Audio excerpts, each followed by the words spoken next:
Assalamualaikum warahmatullahi wabarakatuh.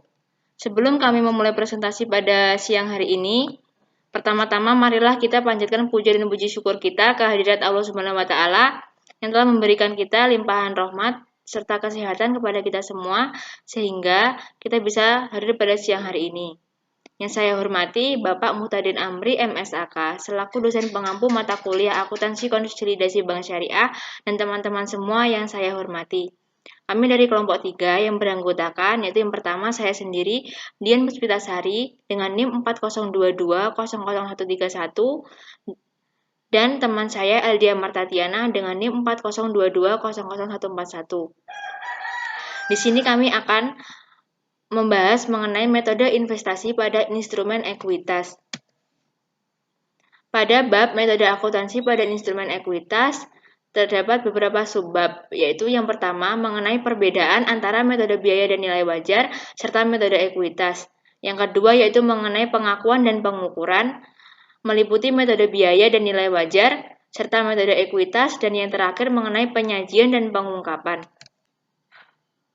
Pada metode akuntansi atas investasi pada instrumen ekuitas, perlakuan akuntansi atas instrumen ekuitas jika terdapat pengaruh signifikan atau tidak terdapat pengaruh signifikan. Jika tidak ada pengaruh signifikan, maka pencatatan akuntansinya menggunakan metode biaya atau nilai wajar. Sedangkan jika terdapat pengaruh signifikan, maka menggunakan metode ekuitas. Metode biaya atau nilai wajar mengacu pada PSAK 55 revisi 2014 mengenai instrumen keuangan, pengakuan dan pengukuran. Sedangkan metode ekuitas mengacu pada PSAK 15 revisi 2014.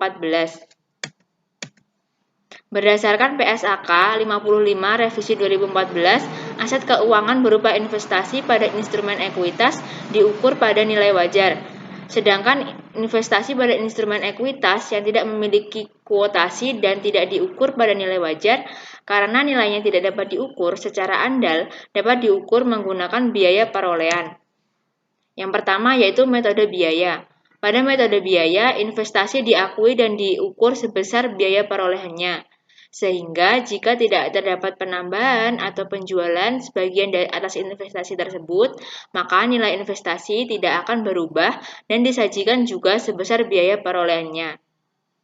Acuan pengakuan, pengukuran, dan penyajian adalah biaya perolehan. Oleh karena itu, disebut dengan metode biaya. Yang kedua yaitu metode nilai wajar. Pada metode nilai wajar, investasi pada awalnya diakui sebesar biaya perolehannya. Namun, pada selanjutnya diukur pada nilai wajar serta disajikan juga pada nilai wajar sesuai tanggal pelaporannya. Acuan pengukuran dan penyajian adalah nilai wajar. Oleh karena itu, disebut sebagai metode nilai wajar. Yang ketiga yaitu metode ekuitas. Berdasarkan PSAK 15 revisi 2014, jika investor memiliki pengaruh signifikan atas investasinya pada saham investi, maka dicatat menggunakan metode ekuitas. Entitas atau investi yang mana adalah investor yang mempunyai pengaruh signifikan disebut dengan entitas asosiasi. Contoh dari entitas asosiasi adalah Asuransi KBI Pool Indonesia adalah entitas asosiasi bagi PT Pool Advistas Indonesia Tbk karena PT tersebut memiliki pengaruh signifikan dengan kepemilikan sebesar 45%. Pada metode ekuitas, investasi pada awalnya diakui sebesar biaya perolehan. Namun, selanjutnya diukur dan disajikan sesuai dengan nilai ekuitas entitas asosiasi. Oleh karena itu, disebut sebagai metode ekuitas. Karena acuan pengukuran dan penyajian atas nilai tercatat investasi adalah nilai ekuitas entitas sosial, maka disebut dengan metode ekuitas. Jika dari investasi tersebut diklasifikasikan sebagai dimiliki untuk dijual sesuai PSAK 58 revisi 2009, maka sisa yang tidak dijual tetap menggunakan metode ekuitas sama dengan penjualan. Sebagian tersebut terjadi dan mengakibatkan hilangnya pengaruh signifikan. Pada pengakuan dan pengukuran, pada metode biaya, investasi pada awalnya diakui sebesar biaya perolehan. Setelah pengakuan awal, investasi tetap diukur pada biaya perolehan. Ketika investasi menggunakan dividen, investor mengakuinya sebagai pendapatan secara proporsional atas kepemilikan sahamnya. Nilai investasi dengan metode biaya hanya berubah jika ditambah, dijual, atau mengalami penurunan nilai. Pada metode nilai wajar, perlakuan akuntansinya hampir sama dengan metode biaya, kecuali setelah pengakuan awal, investasi diukur pada nilai wajar. Berikut adalah contoh dari pengakuan dan pengukuran menggunakan metode biaya dan nilai wajar. Pada tanggal 10 Januari 2015, investor A memiliki investasi sebesar 20% atas saham beredar Investi dengan biaya perolehan sebesar 300 juta. Setelah dilakukan analisis atas kepemilikan tersebut, investor A tidak memiliki pengaruh signifikan atas Investi.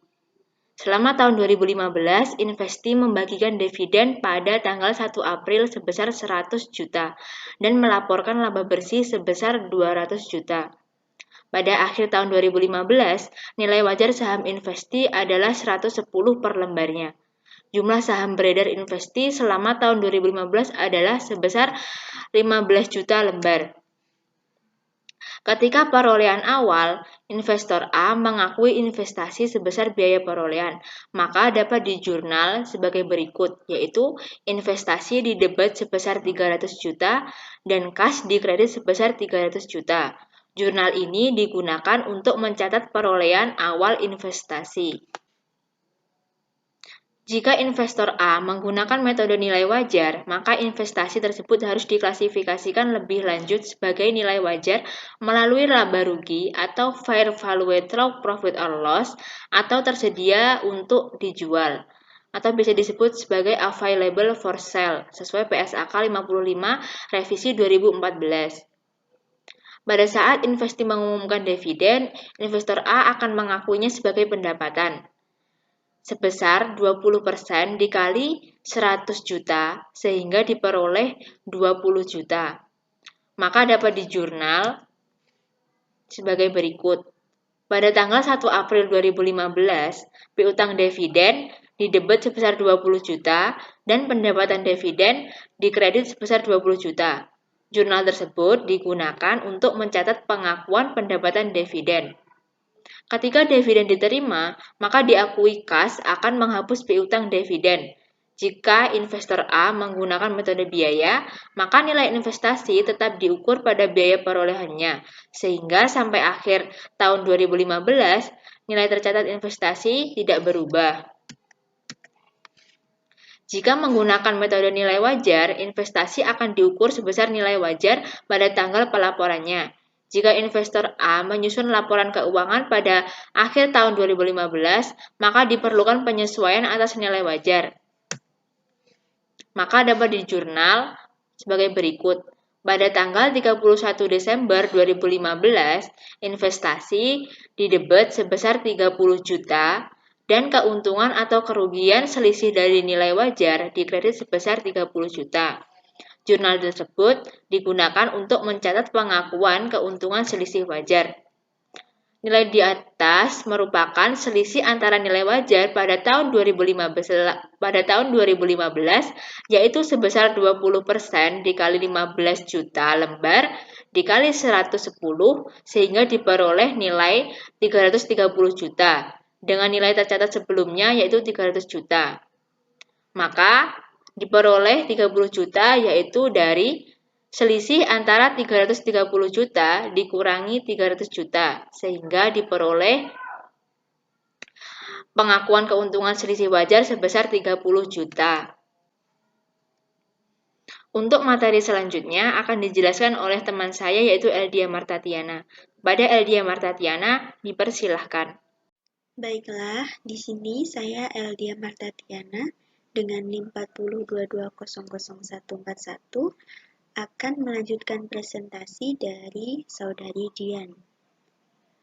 Marilah teman-teman, kita akan membahas yang pertama mengenai penyajian dan pengungkapan.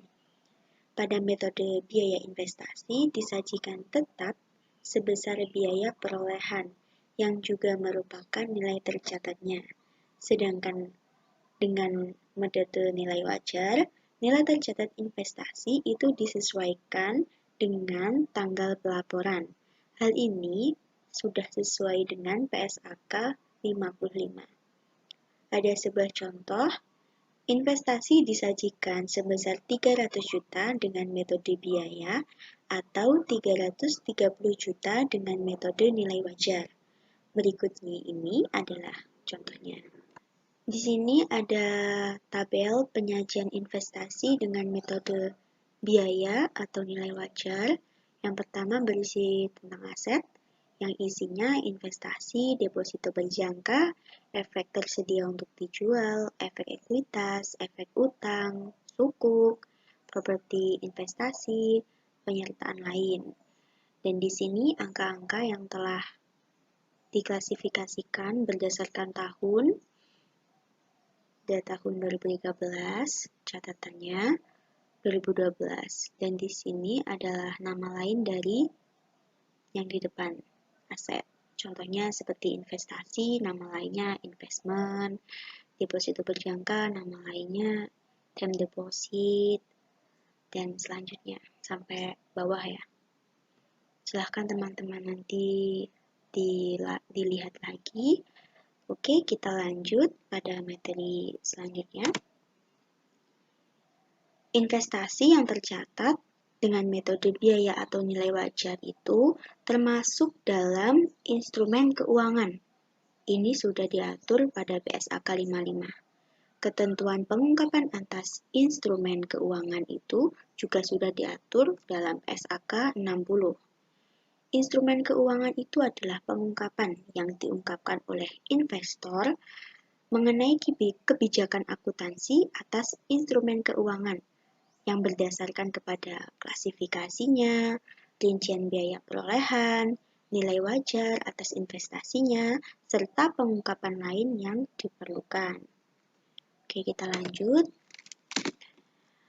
Ini adalah ada ilustrasi mengenai pengungkapan investasi dengan metode biaya atau nilai wajar. Aset keuangan. Aset keuangan itu diukur pada nilai wajar melalui laporan laba rugi. Aset keuangan yang diukur pada nilai wajar melalui laporan laba rugi meliputi aset keuangan dalam kelompok yang diperdagangkan dan aset keuangan yang ada saat pengakuan awal ditetapkan atau untuk diukur pada nilai wajar melalui laporan laba rugi. Aset keuangan diklasifikasikan dalam kelompok dimiliki untuk diperdagangkan apabila aset keuangan tersebut diperoleh terutama untuk tujuan dijual kembali dalam waktu yang dekat. Aset keuangan yang diukur pada nilai wajar melalui laporan posisi keuangan konsolidasian pada nilai wajarnya, perubahan nilai wajar langsung diakui dalam laporan laba rugi komprehensif konsolidasian. Bunga, sedangkan pendapatan dividen itu dicatat sebagai pendapatan bunga. Bunga yang diperoleh maksudnya itu dicatat sebagai pendapatan bunga, sedangkan pendapatan dividen itu dicatat sebagai bagian dari pendapatan lain sesuai dengan persyaratan dalam kontrak atau pada saat hak untuk memperoleh pembayaran atas dividen yang telah ditetapkan tersebut. Selanjutnya, kita akan membahas mengenai metode ekuitas, pengakuan dan pengukuran. Berdasarkan PSAK 15, investasi dengan metode ekuitas pada awalnya diakui sebesar biaya perolehan. Setelah awal investasi, diukur secara proporsional terhadap nilai ekuitas entitas asosiasi. Perubahan atas nilai ekuitas itu dapat terjadi karena ada 3 hal. Yang pertama, pengakuan laba rugi bersih entitas asosiasi. Yang kedua, pembagian dividen oleh entitas asosiasi, dan yang ketiga, pengakuan penghasilan komprehensif lain oleh entitas asosiasi. Selanjutnya, di sini ada satu contoh soal menggunakan metode ekuitas. Saya sebutkan ya soalnya. Pada tanggal 10 Januari 2015, ada investor A yang memiliki investasi sebesar 20% atas saham yang beredar dengan hanya memperoleh sebesar 300 juta. Setelah dilakukan analisis, ternyata investor A ini sangat berpengaruh signifikan terhadap investi selama 2015. Investi pertama kali membagikan dividen pada tanggal 1 April sebesar 100 juta rupiah dan melaporkan laba bersih sebesar 200 juta rupiah serta mengakui surplus revaluasi atas aset tetap senilai 30 juta. Maka jurnalnya adalah sebagai berikut. Yang pertama, kita akan menjurnal pengakuan perolehan awal investasi. Jurnalnya yaitu investasi pada entitas asosial pada kas senilai 300 juta. Selanjutnya, pada saat investasi mengumumkan dividen, investor A ini tidak mengakui sebagai pendapatan, melainkan mengurangi nilai tercatat investasi sebesar 20% yang dikali 100 juta. Maka jurnalnya adalah sebagai berikut. Piutang dividen pada investasi pada entitas asosiasi sebesar 300 juta. Selanjutnya, ketika dividen diterima, maka diakui kas akan menghapus piutang dividen. Pengakuan laba bersih oleh investi mengakibatkan nilai ekuitas meningkat sehingga investor juga meningkatkan nilai tercatat investasinya sebesar 40 juta. Cara mencari 40 juta ini yaitu 20% dikali 200 juta yang ada di depan tadi. Laba ruginya, pengakuan laba rugi kan tadi 200 juta.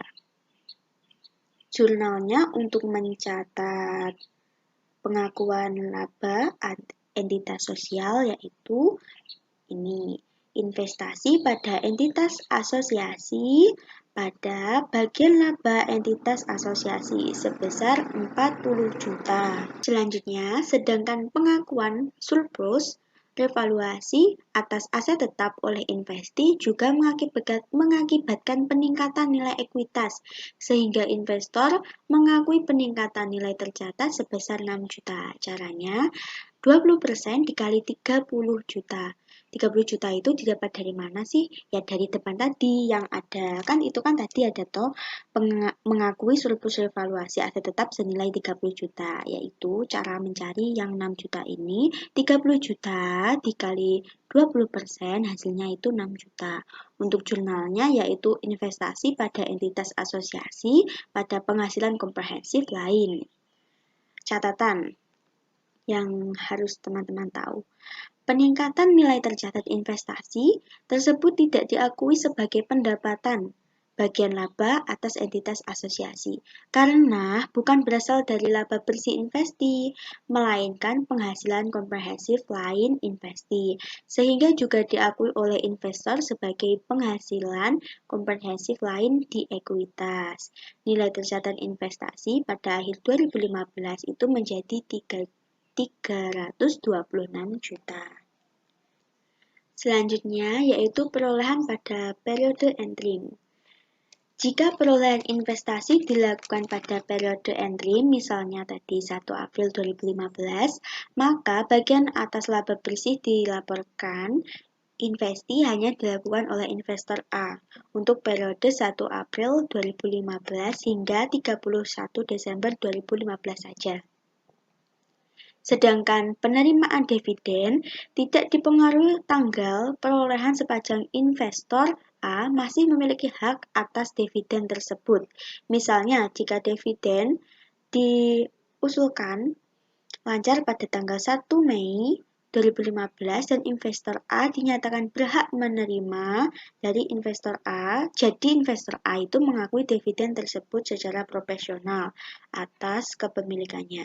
Namun, apabila dividen diumumkan pada tanggal 1 Maret, maka investor A ini tidak mengakui penerimaan dividen tersebut. Penerimaan atas dividen hanya mengenal proporsi kepemilikan, namun tidak mengenal proporsi waktu seperti halnya pengakuan laba rugi investor berdasarkan pemaparan yang di atas. Maka perbedaan perlakuan akuntansi antara metode nilai wajar dan ekuitas dapat dilihat pada tabel kedua, yaitu yang selanjutnya adalah penurunan nilai. Setiap aset pada umumnya berpotensi mengalami penurunan nilai, termasuk nilai investasi pada entitas asosiasi.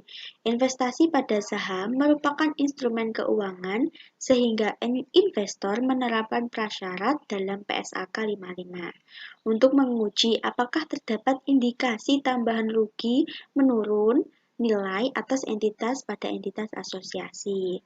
Karena goodwill membentuk bagian dari nilai tercatat investasi pada entitas asosiasi dan tidak mengakui secara terpisah, maka dilakukan pengujian penurunan nilai secara terpisah pada penerapan persyaratan pengujian penurunan goodwill dalam PSAK 48.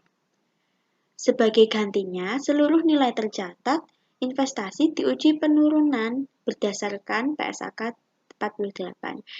Sebagai suatu aset tunggal dengan membandingkan antara jumlah terpulihkan, yang mana nilai tinggi antara nilai pakai dan nilai wajar dikurangi biaya untuk menjual dan jumlah tercatatnya. Namun, persyaratan pengujian indikasi penurunan nilai tetap mengacu pada PSAK 55. Sekian presentasi dari kelompok kami. Jika ada salah kata, mohon dimaafkan. Dan terima kasih kepada teman-teman yang sudah mau mendengarkan dan melihat video ini. Saya akhiri. Nun wal qalami wa ma yasturun. Nasrun minallah wal fathul qarib. Wassalamualaikum warahmatullahi wabarakatuh.